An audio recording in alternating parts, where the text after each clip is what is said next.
The storm hit before anyone in the quiet suburb even realized the sky had changed. Sheets of rain slammed against Matthew's windshield as he clung to the steering wheel, the wipers thrashing in a losing battle. Streetlights flickered, trees bent, and the world he once held together now felt seconds from shattering. In a moment of violent wind, a fallen branch sent his car skidding sideways, stopping just inches from a ditch. His breath trembled, his hands shook, and beneath the roar of thunder he felt the same panic that had haunted him for years, the guilt he had tried to outrun, the memory he never talked about, the weight that peace had never loosened.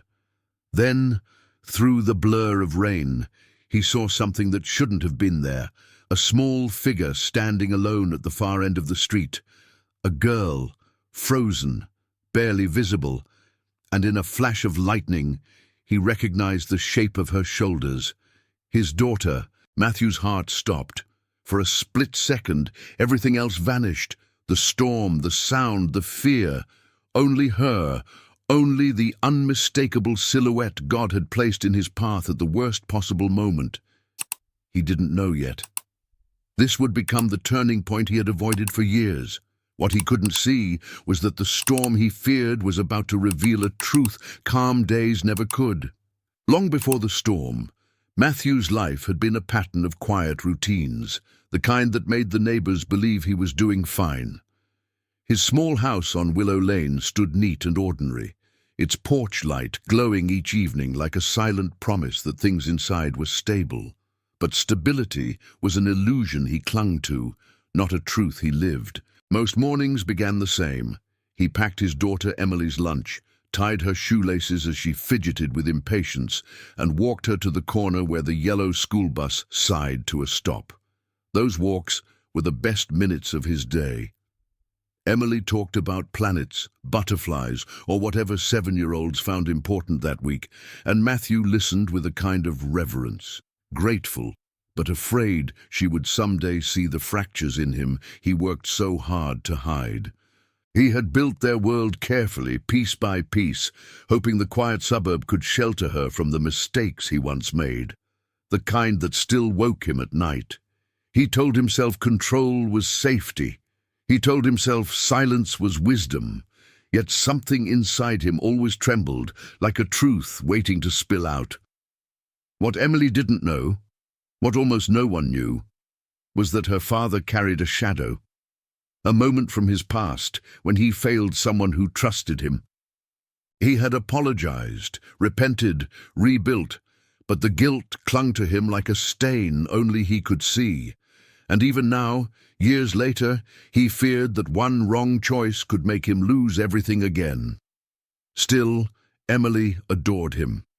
She brought drawings home from school with stick figures labeled Daddy and Me, hung them on the fridge crookedly, and tugged his sleeve every evening just to show him the stories she imagined.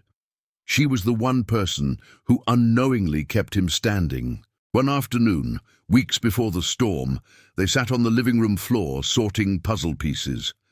Sunlight streamed through the large window, soft, natural light that warmed the room as if God were laying a hand gently across their home. Emily paused, studying her father's face with a seriousness far too wise for her age. "Daddy, you look sad sometimes, but you smile anyway. Why?" Matthew swallowed. Her innocence pierced him more deeply than any adult's question could. "I just think a lot," he answered, forcing a soft smile. "But God is helping me, sweetheart, even when I don't understand everything." Emily nodded in that quiet, trusting way children do. She leaned against him, and Matthew closed his eyes for a moment, offering a simple, inward whisper of worship. "Thank you, God, for letting me be her father." It was one of the few moments of gratitude he allowed himself, a breath of humility in the stillness. What he didn't know then was that this small whisper would echo inside him the night everything collapsed, because the peace of the suburb was only the surface.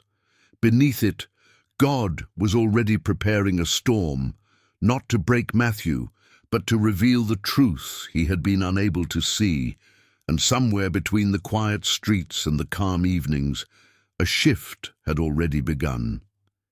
He noticed it one Saturday as he fixed a loose board on the porch. Emily called to him from the grass, her voice bright and hopeful. "Daddy, come see." She held a ladybug gently in her hands. "See how small it is," she said, "but it's not scared. It just knows where to go." Something about her words struck him, though he didn't yet understand why. A micro-tremor in his heart, a quiet nudge, a whisper that there were things he still needed to learn, things peace had never taught him. What he didn't realize was that the ladybug, the puzzles, the sunlight, all of it was preparing him for the night God would use the storm to reshape his heart. The storm had not yet arrived. On the night everything first began to unravel, but the air already carried a strange heaviness, the kind Matthew had learned to fear. It started in the most ordinary place imaginable, the school hallway during dismissal. Children streamed out with backpacks bouncing, parents clustered in small groups, and the usual chatter rose beneath the fluorescent lights. Matthew had arrived a few minutes late. Emily stood near the wall, hugging her sketchbook to her chest. At first he thought she was just waiting, but as he approached, he noticed the tear streaks drying on her cheeks. "Emily, what happened?" he whispered, crouching down. Before she could answer, one of the teachers approached, a woman known for her rigid tone and sharp judgments. "Mr. Hale," she said flatly, "your daughter told us she walked outside looking for you, alone." Matthew blinked. "I told her to stay with her class until—" "She was frightened," the teacher interrupted, loud enough for several parents to turn their heads. "We take safety seriously here. This cannot happen again." A murmur rolled through the crowd, just soft enough to pretend it wasn't gossip, but loud enough to sting. Someone whispered, "Irresponsible," while another muttered, "Doesn't he know better?" Matthew felt every word like a fresh bruise. His throat tightened, his hands trembling slightly as he pulled Emily close. He had tried so hard to protect her from the consequences of his past mistakes, and now, in front of everyone, he looked like the kind of father who couldn't be trusted. Emily hid her face in his shoulder. "I only went out because I thought you weren't coming," she whispered. The guilt hit him like a tidal wave. Of course she feared being left. Of course she clung to him more tightly than other children. He had sworn never to fail her, not after the failure that had destroyed so much years ago. As he walked her to the car, he could feel the eyes on his back, the judgment, the assumption that he was careless, unreliable, maybe even unfit. He wanted to explain. He wanted to scream that he was trying, that he had changed, that God had been working on him for years. But explanations never mattered when people had already decided what they believed. Later that evening, as he stood at the kitchen sink washing dishes, something inside him cracked. The house was quiet except for the dripping faucet. Emily sat at the table drawing silently, unusually quiet, unusually distant. He replayed the humiliation over and over, the looks, the whispers, the way Emily had cried. For a moment, he felt the old version of himself crawling back, the one who hid everything, the one who believed he didn't deserve grace, the one who thought any mistake would define him forever. He pressed his hands against the edge of the counter until his knuckles whitened. A tremor ran through him. "She thought this was the worst part," he murmured to himself, voice cracking. But it wasn't, because what Matthew didn't know yet was that this public embarrassment was only the first fracture. A deeper breaking was coming, one that would push him into the heart of the storm, where God would wait to show him what peace never had. The following morning, the suburb felt strangely quiet, as if the world itself sensed the heaviness inside Matthew's chest. He walked Emily to the bus stop, holding her hand a bit longer than usual.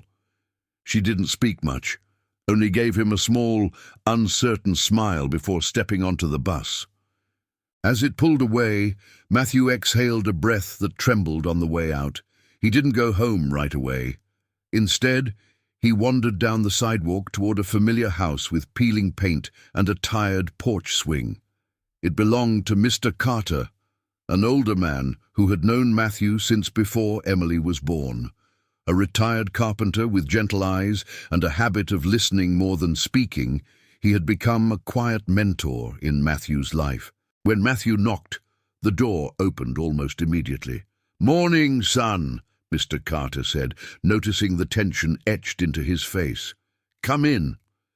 They sat at the small kitchen table, sunlight pouring through the window, warm, simple, honest light. No rituals, no noise, just the stillness Matthew rarely allowed himself to feel.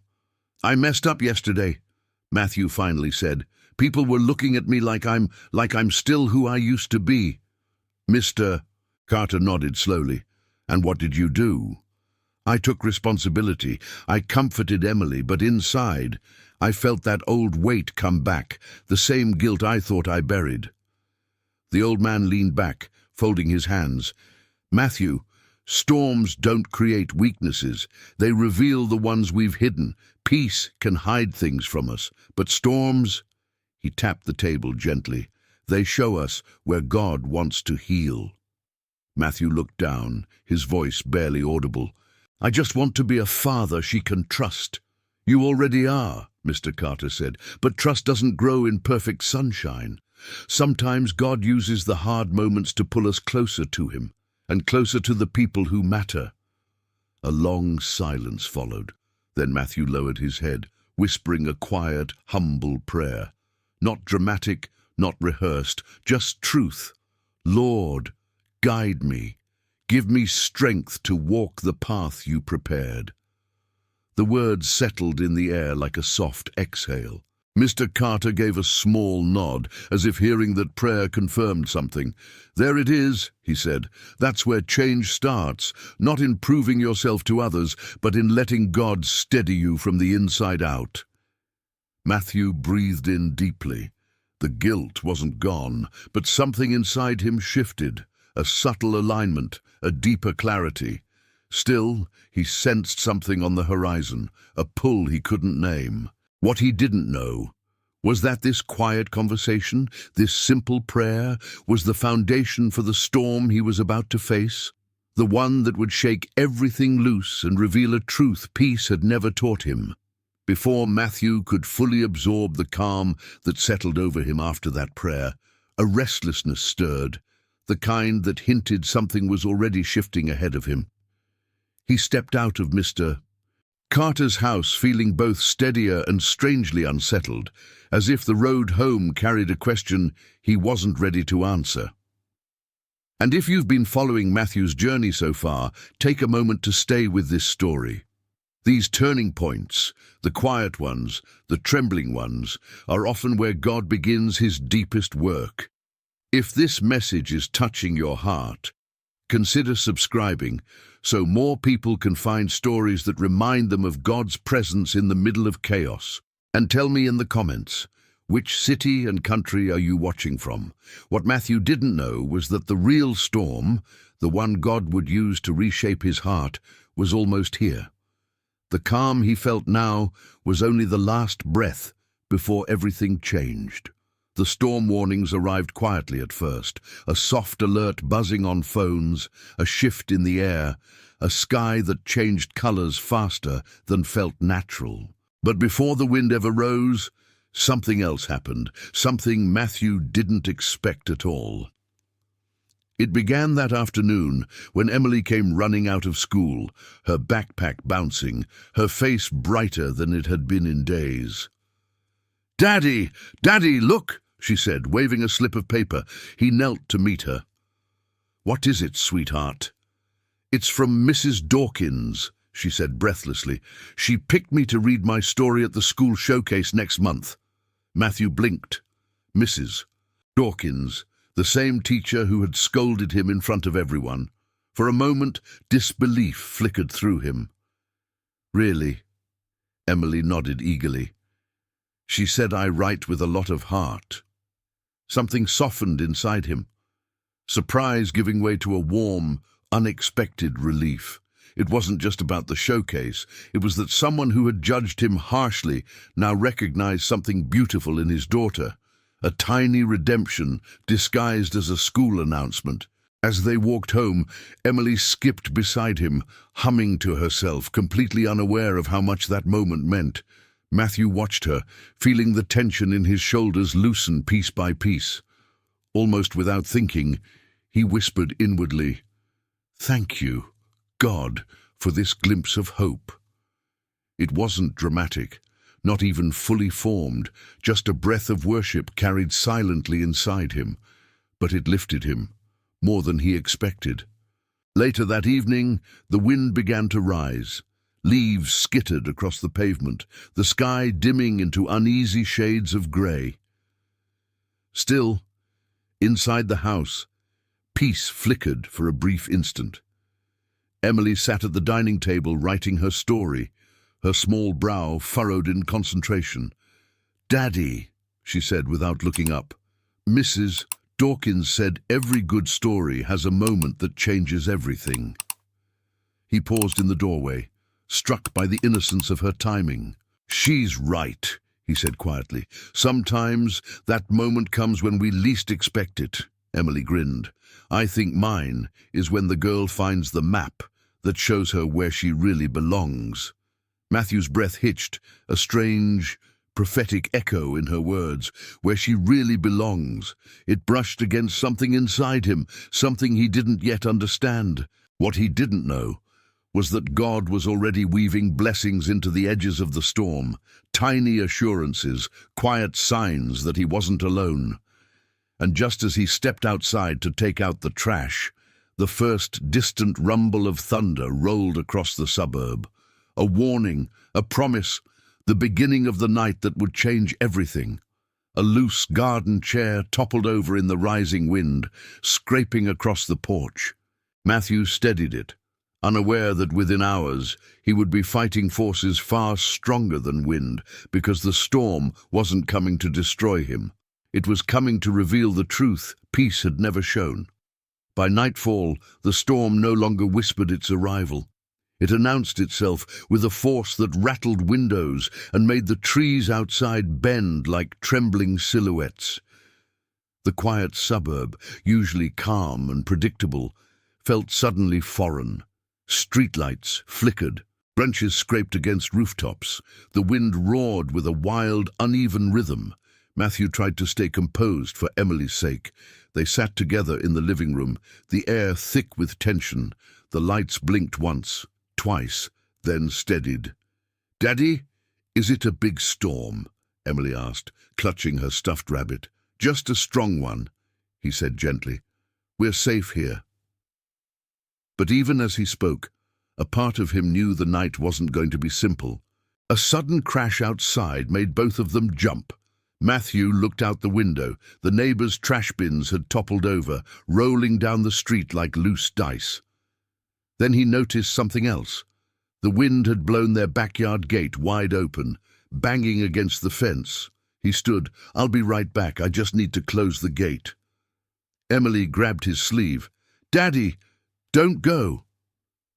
"I'll only be 1 minute. Promise." He stepped outside into the chaos, rain slapping against his skin, the wind cold and sharp. He ran to the gate, forcing it shut with a grunt. But as he turned back toward the house, a loud, cracking sound tore through the air. A large branch from the old oak tree snapped and fell directly onto the roof, the impact shaking the entire house. He froze, terror slicing through him. "Emily!" He sprinted back to the door, only to see the lights go out. The entire street fell into darkness. A blackout. Inside, Emily screamed, not a cry, a scream. Matthew stumbled through the doorway, nearly slipping on the wet floor. "Emily! Emily!" He found her crouched beside the couch, trembling. "The roof! It sounded like it was falling," she whispered. He pulled her into his arms, holding her close. He could feel her heartbeat racing against his chest. "It's okay. I've got you," he murmured. though his own fear roared louder than the storm. But the real blow came seconds later, a second crack, sharper, closer. The ceiling above the hallway sagged, a dark, wet patch spreading rapidly. Water began to drip, then pour. Matthew's stomach dropped. If the roof gave out, the house would no longer be safe. He grabbed his phone, no signal. The storm had swallowed everything. "What do we do?" Emily cried. Matthew hesitated. Every instinct pulled in a different direction. Stay inside and risk the roof collapsing, or try to reach the car in a storm that seemed determined to tear the world apart. It was a moment of almost failure, a point where panic clawed at the edges of his mind. He felt helpless, pulled between fear for his daughter and the guilt from his past that whispered, "This is happening because you always fall short." But he forced himself to breathe, think, move. He knelt, holding Emily's shoulders. "Sweetheart, listen to me. We're going to the car. I'll carry you. Hold on tight." She nodded, tears streaking down her cheeks. With one arm around her and the other gripping the doorknob, Matthew braced himself. The storm howled like something alive. This was no longer about judgment, no longer about whispers or reputation. This was survival. What he didn't know was that the next few minutes would push him to the breaking point, the exact place where God would reveal the truth he had been unable to see in peaceful days. The moment Matthew stepped out with Emily clinging to him, the storm swallowed them whole. Wind tore at his clothes, rain hammered against his skin, and visibility shrank to a blur of shadows and flashing light. He held Emily tightly, shielding her with his body as they pushed forward, step by trembling step. Halfway down the walkway, a violent gust slammed into them, nearly knocking him off his feet. He stumbled, clutching Emily as she buried her face in his shoulder. For a single, terrifying instant, Matthew felt the old lie rising inside him, that he wasn't enough, that he would fail her the way he had failed before. Another flash of lightning illuminated the street, revealing the car only a few yards away, and a large fallen tree limb blocking part of the way. Panic surged. "Not now! Please, God, not now!" His foot slipped. Emily cried out. Matthew dropped to one knee, gripping the ground to steady them both. Rain poured down his face like a baptism he hadn't asked for. And it was there, on the soaked pavement, holding his trembling daughter in the center of chaos, that something shifted. A memory surfaced unexpectedly. Emily, weeks earlier, holding the tiny ladybug and saying, "It just knows where to go." Another flash, her story about the map that shows the girl where she belongs. Another, her innocent question, "Daddy, why are you sad sometimes?" And then the realization, clear and piercing as the lightning above him. He had been trying to outrun guilt instead of walking in grace. He had been trying to control life instead of trusting the one who already held it. Peace had never shown him that. Only the storm could. He looked at Emily, frightened, soaked, trusting him with everything she had. And he understood the truth God had been whispering through every moment, every memory, every nudge. Your purpose isn't to be perfect. Your purpose is to be present. I gave her you, and I am with both of you. A quiet strength rose inside him, not loud, not heroic, but steady. He closed his eyes briefly and prayed under his breath, barely audible through the wind. "Father, help me walk this moment with you." Then he stood, slowly, intentionally. The storm still roared, but the panic inside him had stilled. "We're almost there, sweetheart," he said, lifting Emily higher in his arms. "Hold on, I'm right here."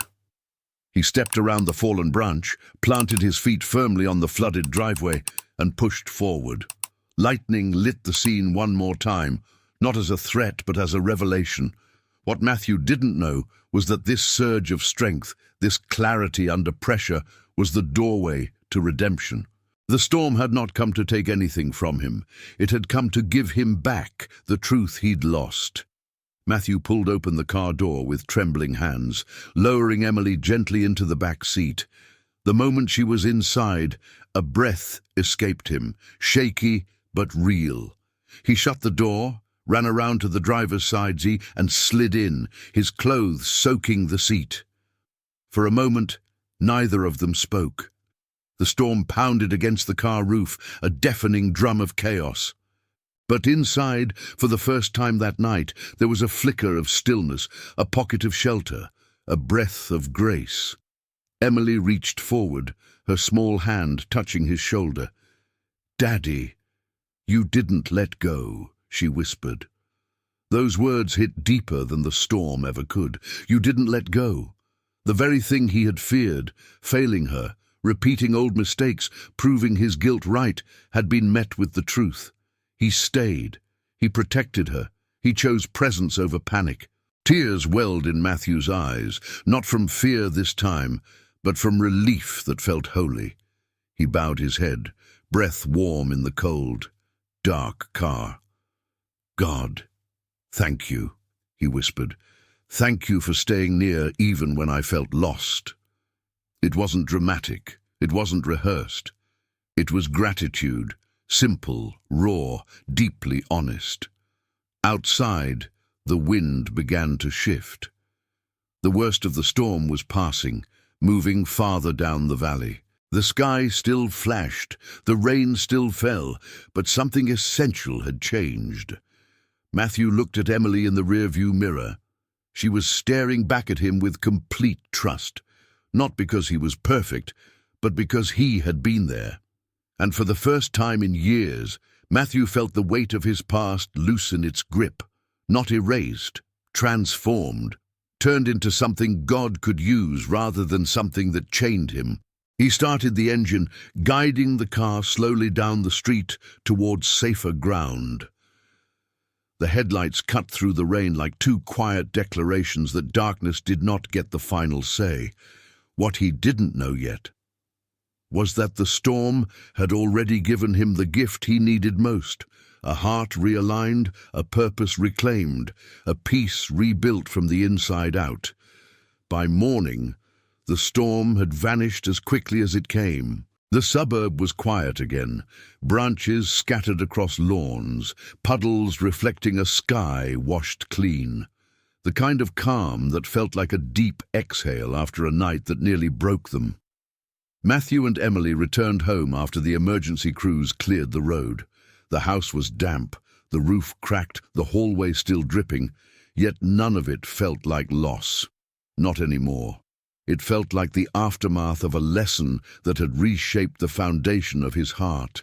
Emily walked beside him, her tiny hand tucked into his. "Daddy," she said softly, "I wasn't scared when you held me, even when the wind was loud." He looked down at her, warmth blooming in his chest.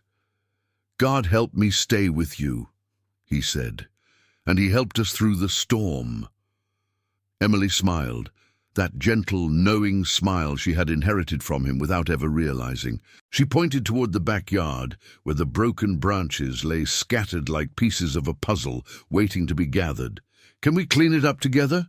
"Yeah," he said, voice thick but steady. "We'll rebuild everything, together." As they stepped outside, sunlight broke through the thinning clouds, bathing the yard in soft, honest light. Matthew paused, letting the warmth touch his face. And in that quiet moment, he lifted his heart in a simple expression of worship. "Thank you, God, for giving me another chance to be the father she needs." There were no crowds watching, no judgmental eyes, no whispered accusations. Just a man, his daughter, and the steady presence of a God who had guided them through the darkness. The storm hadn't taken from him. It had clarified him. It had given him back what guilt once tried to steal. What Matthew didn't know was that this new peace, this deeper, wiser peace, would grow roots that shaped every day that followed. Storms do more than shake the walls around us. They shake the truths inside us. Matthew learned what so many hearts discover only when everything safe is stripped away. Peace isn't the absence of trouble. Peace is the presence of God in the middle of it. Sometimes, the moments we fear most become the moments that open our eyes.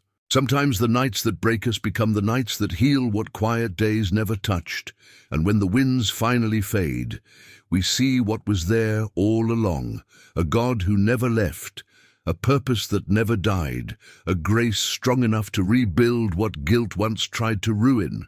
Hold on to that truth in your own storms. Trust the one who carries you when you cannot stand. In his hands, nothing is wasted. Everything had a purpose. When storms come, they don't always arrive to break us. Sometimes they come to open our eyes. And if Matthew's journey touched your heart today, let it remind you of this simple truth. Even in the nights you fear the most, God is closer than the wind, steadier than the rain, and kinder than the voices of doubt. If this message spoke to you, I invite you to subscribe, because more stories like this one are on the way, stories that remind us of God's quiet faithfulness. And before you go, like this video and share in the comments. Which city and country are you watching from? Your story matters, your voice matters, and no matter what you're facing, you are not facing it alone.